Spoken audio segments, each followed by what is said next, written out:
सातव्या मुलीची सातवी मुलगी या मालिकेच्या आजच्या भागात आपण पाहणार आहोत. फाल्गुनी, केतकी आणि तन्मय त्यांच्या रूममध्ये बसलेले असतात आणि त्याचवेळी त्यांना नेत्राचा मोठ्याने ओरडण्याचा आवाज येतो. त्यामुळे ते तिघेजण घाबरून बाहेर जाण्यासाठी निघतात.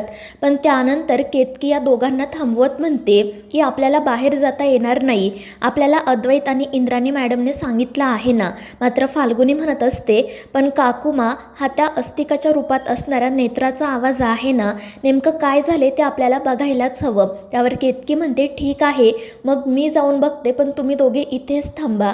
आणि मग ती एकटीच बाहेर पडते. तर दुसरीकडे तोच आवाज अद्वैत आणि इंद्राणीला सुद्धा येतो आणि मग ते तिघेजण अद्वैतच्या रूममध्ये जातात आणि समोरील दृश्य बघून त्यांना मोठा धक्का बसतो. तर अस्तिका जमिनीवर पडलेली असते आणि तिने मुद्दाम नेत्राचा हात तिच्या गळ्याभोवती पकडून ठेवलेला असतो, जेणेकरून बघणाऱ्याला असं वाटावं की नेत्रा तिचा गळा दाबत आहे. तर रुपाली सुद्धा मोठमोठ्याने ओरडत असते की अस्तिका, दंश कर, तिला सोडू नको.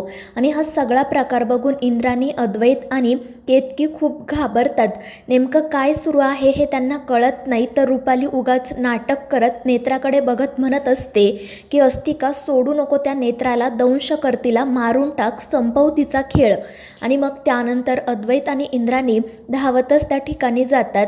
अस्तिका आणि नेत्राला एकमेकींपासून दूर करतात. अस्तिका नाटक करत घाबरून नेत्राकडे बघत असते आणि म्हणत असते की बघितलं ना साहेब, या अस्तिकाने माझ्यावर कसा हल्ला केला ते.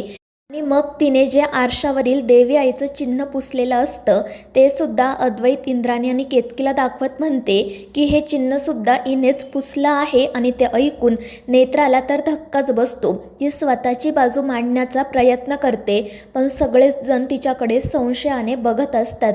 तर अस्तिका म्हणत असते की तुमचा माझ्यावर विश्वास नाही आहे ना, मग तुम्ही हिची ओढणी बघा. आणि ती नेत्राची ओढणी सगळ्यांना दाखवत म्हणते की बघा, यावर हळदी कुंकू लागला आहे, इने देवी आईचं चिन्ह पुसलं आहे. त्यामुळे ते सगळेजण रागातच नेत्राकडे बघू लागतात. नेत्रा सांगत असते की साहेब, ही खोटं बोलते, हे सगळं इने आणि या विरोचकाने ठरवून केलं आहे. मात्र कोणीही तिच्यावर विश्वास ठेवत नाही. उलट अस्तिका म्हणत असते की साहेब, मीच तुमची नेत्रा आहे, आता तरी तुम्हाला खात्री पटली ना. आणि मग त्यानंतर रुपाली हसतच तिथे येते आणि ती अद्वैत, इंद्राणी आणि केतकीला म्हणते की आता शोधा तुम्हीच खरी नेत्रा कोण आहे ते आणि अस्तिका कोण आहे ते. नाहीतर मग एक काम करा, वावशीला जा, त्या त्रिनयनेच्या मंदिरात जाऊनच तुम्हाला कळेल नेत्रा कोण आणि अस्तिका कोण. लवकरात लवकर वावशीला जाण्यासाठी निघा. आणि मग ती हसतच तेथून जात असते आणि जाता जाता नेत्राला म्हणते की शब्बास अस्तिका. त्यामुळे मग अद्वैत आणि इंद्राणीचा संशय अजूनच वाढतो. नेत्राला मात्र काय करायचं ते सुचत नाही. त्यानंतर रात्री नेत्रा एकटीच देवघरामध्ये बसलेली असते. ती देवी आईला म्हणत असते की देवी आई, हे सगळं काय चाललंय ग? मी अशी काय चूक केली आहे ज्याची शिक्षा तू मला देतेस? लहानपणी आबांनी सांगितलं होतं की जे काही घडतं ते देवी आईच्या मर्जीने, आणि मग मी सुद्धा तेच स्वीकारलं. माझ्यासोबत कितीही वाईट प्रसंग घडला, काहीही घडलं तरी मी ते सकारात्मकपणे घेतलं. मी विरोचकाशी लढायला सुद्धा तयार होते. पण आता इथे मला स्वतःच्याच अस्तित्वासाठी लढावं लागत आहे. सांग ना गाई, नक्की काय चुकलं माझं? कशी मी या सगळ्यातून बाहेर पडू? आणि त्याच वेळी नेमकी केतकी त्या ठिकाणी आलेली असते आणि तिने नेत्राचं हे सगळं बोलणं ऐकलेलं असतं आणि तिला खात्री पडते की हीच आपली नेत्रा आहे. पण ती पुढे न जाता तेथून निघून जाते. त्यानंतर नेत्रा रडतच देवी आईसमोर काही वेळ बसून राहते. तर दुसरीकडे अद्वैत घडलेला सगळा प्रकार शेखरला सांगत असतो आणि म्हणत असतो की अस्तिकाच्या रूपात जी नेत्रा आहे ती खाली पडलेली होती आणि नेत्राच्या रूपात जी अस्तिका आहे ना, तिने तिचा गळा आवळला होता. आणि तो विरोचक सुद्धा म्हणत होता की दंश कर. मात्र शेखर विचारतो की विरोचक नक्की कोणाला म्हणत होता?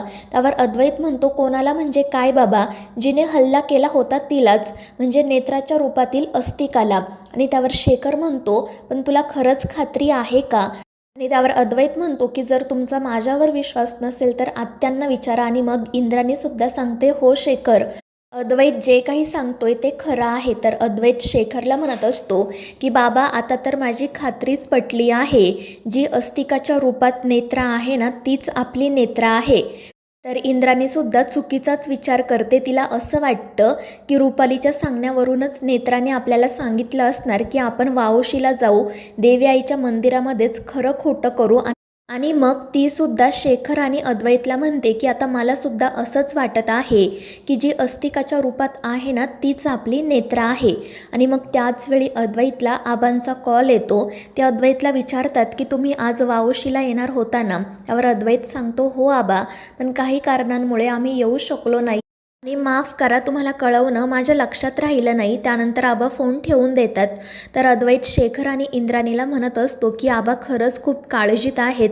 जेव्हापासून त्यांना हे सगळं कळलं ना तेव्हापासून ते सारखे फोन करत आहेत. आणि मग त्यानंतर शेखर काहीतरी विचार करतो आणि तो अद्वैतला सांगतो की तू आत्ताच नेत्राच्या आजोबांना फोन कर आणि त्यांना इकडे बोलावून घे. आता तेच ठरवतील खरी नेत्रा कोण आणि अस्तिका कोण ते.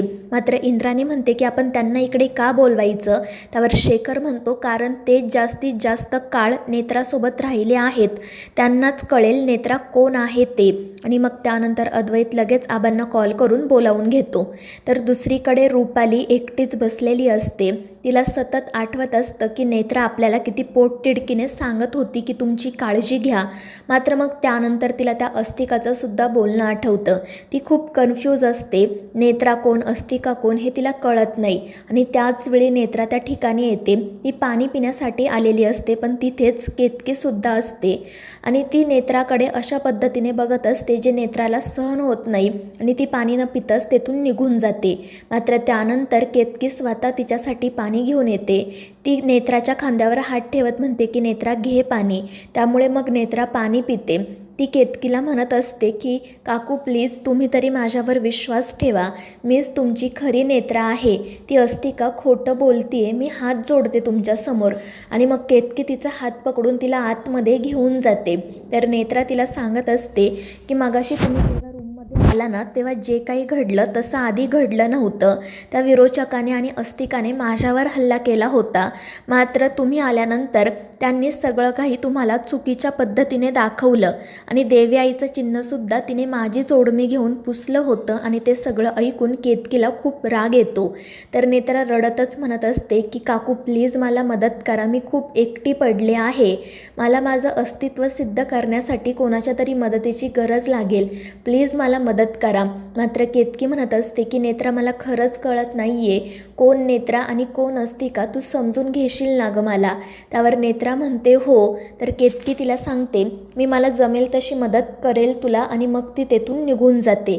तर दुसरीकडे अस्तिका हेच सगळं शेखरसोबत करत असते. ती शेखरला सांगत असते की बाबा मीच नेत्रा आहे, या गोष्टीवर कोणी विश्वास ठेवतच नाही. अद्वैत साहेबसुद्धा माझ्यावर संशय घेत आहे, काय करू तेच मला कळत नाही. स्वतःचं अस्तित्व सिद्ध करण्यासाठी मी कोणतीही परीक्षा द्यायला तयार आहे.